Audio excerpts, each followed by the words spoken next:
What if I told you your brain is secretly making thousands of decisions for you, and many of them are wrong?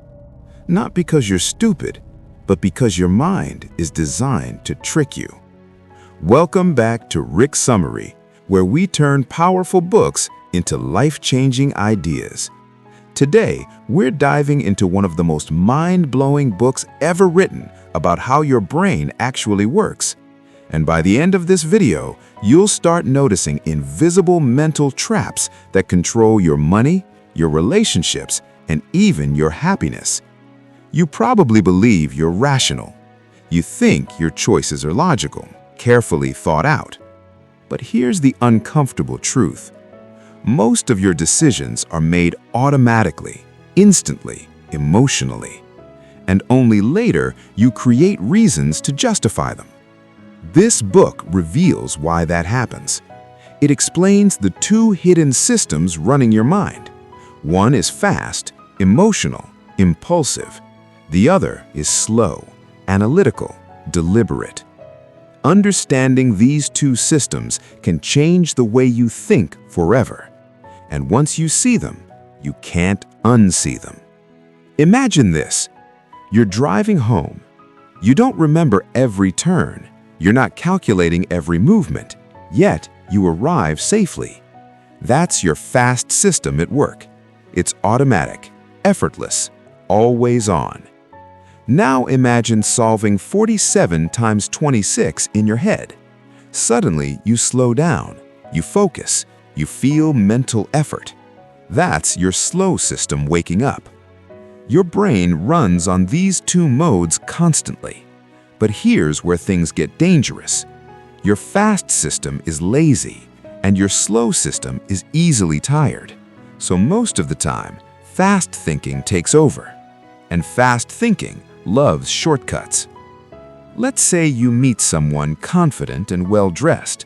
Instantly, you assume they're intelligent, successful. Why? Because your brain fills in missing information with a simple story. It hates uncertainty.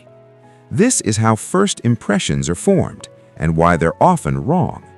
Your brain would rather create a quick story than admit, "I don't know." Now think about money. If I ask you, would you rather receive $900 for sure, or take a 90% chance to win $1,000? Most people take the safe $900. But if I ask, would you rather lose $900 for sure, or take a 90% chance to lose $1,000? Suddenly, people gamble. Why?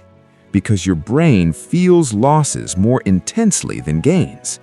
Loss feels painful, gain feels good, but pain screams louder. This fear of loss secretly drives your financial decisions. It's why investors panic during crashes, why people hold on to bad investments, why we fear taking risks even when logic says we should. Your fast system reacts emotionally. Your slow system knows better, but it often arrives too late. And here's another invisible trick. Have you ever heard a random number and then used it to guess something? For example, if I spin a wheel and it lands on 65, then ask you, what percentage of countries are in Africa? Your guess will likely be higher than someone who saw the number 10, even though the wheel number is completely unrelated. Your brain anchors to whatever number it sees first. This happens in negotiations, in salaries, in shopping. The first price you see shapes your judgment, and you don't even notice it. Now, let's go deeper. Have you ever felt extremely confident about a decision only to later realize you were completely wrong? That's overconfidence bias. Your mind creates clean, simple stories about the world. It connects dots that aren't really connected. If something makes sense, your brain says it must be true. But the world isn't simple. It's messy, random, unpredictable. Yet your mind hates randomness, so it invents patterns. This is why after a few successful investments, people think they're financial geniuses, when in reality, luck played a huge role. But fast thinking doesn't like the word luck. It prefers the word skill. Now think about your daily life. Why do we judge others so quickly? If someone cuts you off in traffic, you think, "What a terrible person." But if you cut someone off, you think, "I'm just late." We blame others' personality, but excuse our own behavior with circumstances. Your brain loves protecting your ego. And again, it does this instantly, without asking permission. Here's something even more powerful. When something is easy to remember, your brain assumes it's common. If news shows airplane crashes repeatedly, you think flying is dangerous, even though statistically it's incredibly safe. If you hear about crime often, you think crime is rising, even if data says otherwise. Your fast system judges probability based on what comes to mind quickly, not based on real numbers. This shapes elections, markets, public opinion, and your daily fears. Now imagine how this affects your goals. Let's say you plan to start a business. You imagine success, smooth execution, fast growth.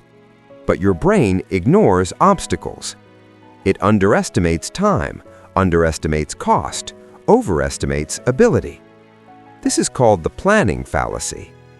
We are overly optimistic about our own plans, not because we're foolish, but because fast thinking paints a clean, hopeful picture. Slow thinking requires effort, and effort feels uncomfortable. So we avoid it. Here's what all of this really means. First, you are not as rational as you think. Second, your emotions quietly guide your decisions. Third, fear of loss is stronger than desire for gain. Fourth, confidence does not equal accuracy. Fifth, what feels true isn't always true. And most importantly, awareness changes everything. The moment you pause and ask, "Is this my fast brain talking?" you activate the slower system. You create space between impulse and action. That small pause can save you money, regret, embarrassment, years of wrong direction. Here's the powerful realization. Your brain is not broken, it's efficient. Fast thinking helps you survive, make quick decisions, navigate life smoothly. But in complex situations, money, career, relationships, you must slow down. The real power isn't eliminating fast thinking. It's knowing when not to trust it. That awareness is mental maturity. Your life is shaped by the decisions you make daily. Small choices, tiny judgments, quick reactions. If you never question your thinking, you'll live on autopilot. But if you learn to pause, to doubt your first instinct, to think a little slower when it matters, you gain control. Not over the world, but over yourself. And that changes everything. If this perspective opened your mind, make sure to subscribe to Rick's Summary for more powerful book insights. And comment below, have you ever caught your brain fooling you? I'd love to hear your experience.